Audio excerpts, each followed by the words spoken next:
संजय उवाच दृष्ट्वा तु पाण्डवानीकं वायुधं दुर्योधनस्तदा आचार्यमुपसंगम्य राजा वचनब्रवीत।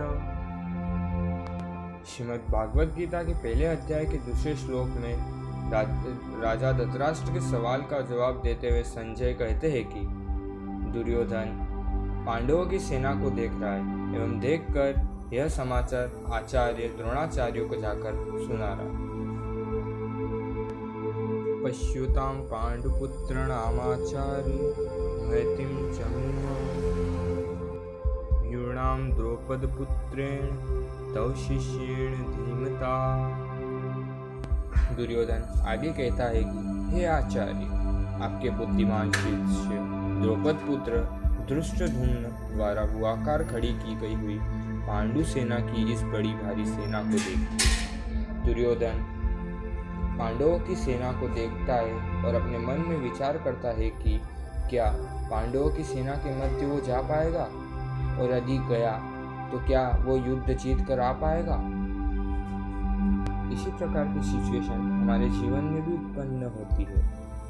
हम किसी चुनौती का सामना करने से पहले यह सोचते हैं कि क्या हम सफलता को प्राप्त कर पाएंगे या इस चुनौती से हार जाएंगे।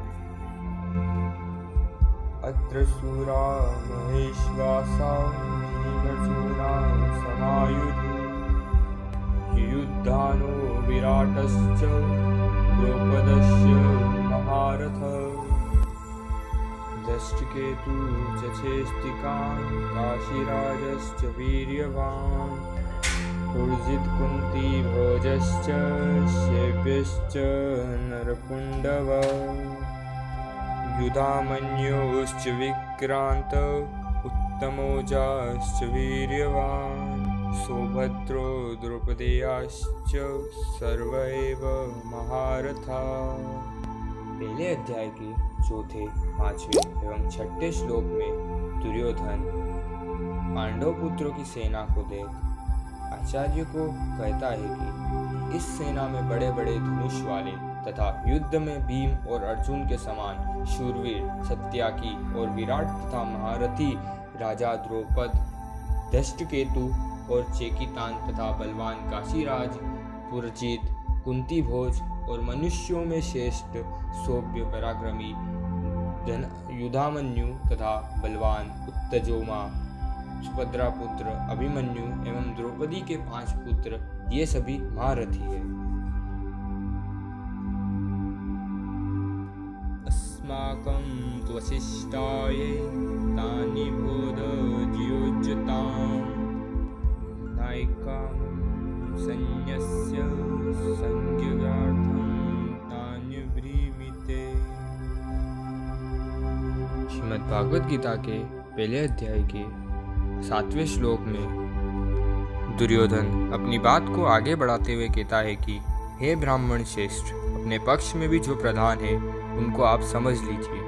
आपकी जानकारी के लिए मेरे सेना के जो सेनापति हैं उनको बताता हूँ। इस श्लोक में दुर्योधन अपनी सेना के वीर योद्धाओं का वर्णन करता है। हमें जीवन में किसी भी कठिनाइयों को जानने के पश्चात ही प्रतिक्रिया देनी चाहिए। हमें कठिनाइयों एवं उसके कारणों को अच्छी तरह जान लेना चाहिए, क्योंकि समस्या को जानने के बाद हम किसी भी नई बाधा का सामना कर सकते हैं। भवान् भीष्मश्च कर्णश्च कृपश्च समितिञ्जयः अश्वत्थामा विकर्णश्च सौमदत्तिस्तथैव च। दुर्योधन अपनी सेना के वीर योद्धाओं का वर्णन करते हुए आचार्य द्रोणाचार्य को कहता है कि आप द्रोणाचार्य और पितामह भीष्म तथा कर्ण और संग्राम विजयी कृपाचार्य तथा वैसे ही अश्वत्थामा, विकर्ण और सोमदत्त का पुत्र भूरिश्रव आदि वीर योद्धा है। दुर्योधन अपनी सेना की ताकत को देख प्रसन्न हो रहा है। उसे अपनी सेना के वीर योद्धाओं पर गर्व है। सेना के वीर योद्धा दुर्योधन के एक कहने पर ही अपने प्राण का बलिदान देने को तैयार है। जिस प्रकार दुर्योधन के लिए सेना कुछ भी करने के लिए तैयार है, उसी प्रकार कठिनाई में आपका साथ, आपकी मेहनत, आपकी काबिलियत, आपका परिश्रम आदि आपके साथ रहेंगे। अन्ये च बहवः शूरा मदर्थे त्यक्तजीविताः नानाशस्त्रप्रहरणः सर्वे युद्धविशारदाः।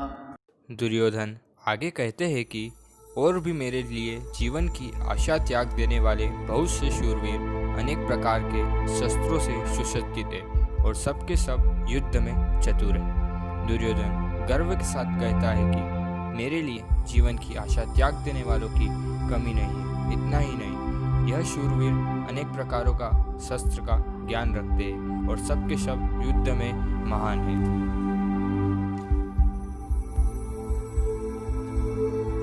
अपर्याप्तं तदस्माकं बलं भीष्माभिरक्षितं पर्याप्तं त्विदमेतेषां बलं भीमाभिरक्षितम्। दुर्योधन आगे कहता है कि भीष्म पिता द्वारा रक्षित उनकी सेना सब प्रकार से जय है और वहीं शत्रु की सेना भीम द्वारा रक्षित है। दुर्योधन कहना चाहता है कि वह दुश्मनों की सेना को आसानी से जीत लेगा। दुर्योधन यहाँ घमंड कर रहा है, जो कि हमें बिल्कुल भी नहीं करना है। अगर दोस्तों दुर्योधन को पता होता कि वह दुश्मन की सेना को आसानी से जीत लेता तो वह युद्ध ही क्यों करता। युद्ध को जीतने के लिए दुश्मन की सेना को हराना पड़ता है। अगर चुनौती को देखकर हमें लगता है कि हम उसे जीत पाएंगे तो विश्वास या आत्मविश्वास तो हो सकता है, लेकिन घमंड नहीं, क्योंकि घमंड हमारी हार की शुरुआत है।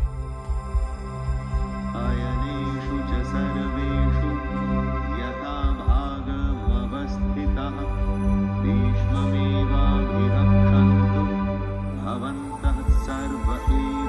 दुर्योधन आगे कहता है कि सभी योद्धाओं को अपनी अपनी जगह स्थित रहते हुए निसंदेह विश्व पितामह की सब ओर से रक्षा करनी।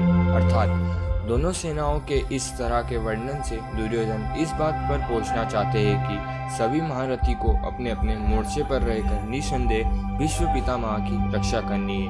कहने का तात्पर्य यह है कि आप युद्ध में सबसे ज़्यादा प्रिय है उसी की रक्षा करते हैं। दुर्योधन की सेना के लिए युद्ध में सबसे ज़्यादा प्रिय है विश्व पितामह, और विश्व पितामह के हारने का मतलब दुर्योधन की सेना की हार होना। आपकी सबसे बहुमूल्य चीज़ को तब तक बचा के रखना चाहिए जब तक आप युद्ध में विजय ना प्राप्त कर लें।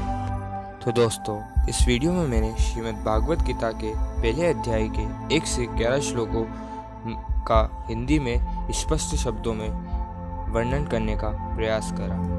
अगले भाग में मैं श्रीमद् भागवत गीता के 12 से 19 नंबर श्लोक के बारे में आपको बताऊंगा। 12 से 19 श्लोक में दोनों सेनाओं की शंख ध्वनि का वर्णन है।